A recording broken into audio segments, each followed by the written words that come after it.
नमस्कार आमार चैनेले तोमादेर सबाइके अनेक अनेक स्वागत जानाई। आज आमी तोमादेर बोलबो उपेंद्र किशोर रायचौधुरीर लेखा टुनटुनी और बेड़ालेर कथा गल्पटी। भिडियो शुरू करार आगे बोली, यदि आमार चैनेले नतून हये थाको ताहले चैनेलटाके अवश्यई सबस्क्राइब करे रेखो। ताहले चलो आजकेर गल्प शुरू करा जाक। टुनटुनी और बेड़ालेर कथा। गृहस्थेर घरेर पिछने बेगुन गाछ आछे। সেই বেগুন গাছের পাতা ঠোঁট দিয়ে সেলাই করে টুনটুনি পাখিটি তার বাসা বেঁধেছে। বাসার ভেতরে তিনটি ছোট্ট ছোট্ট ছানা হয়েছে, খুব ছোট্ট ছানা। তারা উঠতে পারে না, চোখও মেলতে পারে না, খালি হাঁ করে আর চি চি করে।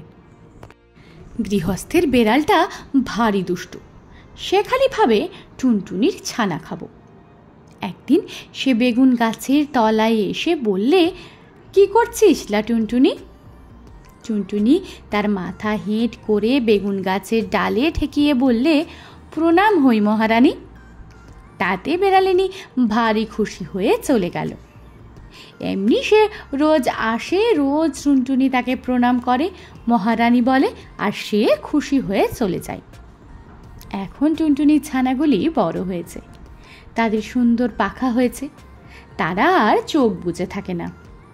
তা দেখে টুনটুনি তাদের বললে, বাছা তোরা উঠতে পারবি? ছানারা বললে, হ্যাঁ মা পারবো। টুনটুনি বললে, তবে দেখ তো দেখি ওই তাল গাছটার ডালে গিয়ে বসতে পারিস কিনা। ছানারা তখনই উড়ে গিয়ে তাল গাছের ডালে বসল। তা দেখে টুনটুনি হেসে বললে, এখন দুষ্টু বিড়াল আসুক দেখি। খানিক পরে বিড়াল এসে বললে, কি করছিস লা টুনটুনি? তখন টুনটুনি পা উঁচিয়ে তাকে লাথি দেখিয়ে বললে, দূর হ লক্ষ্মী ছাড়ি বিড়ালিনী, বলেই সে ফুরুক করে উড়ে পালালো। দুষ্টু বিড়াল দাঁত খিচিয়ে লাফিয়ে গাছে উঠে টুনটুনিকেও ধরতে পারল না, ছানাও খেতে পেল না, খালি বেগুন কাঁটার খোঁচা খেয়ে নাকাল হয়ে ঘরে ফিরল। আজকের গল্পটা এই পর্যন্তই। ভিডিওটা ভালো লাগলে লাইক করে দিও, বন্ধুদের সাথে শেয়ার করতে ভুলো না। দেখা হবে পরবর্তী ভিডিওয়। আজকের জন্য টাটা।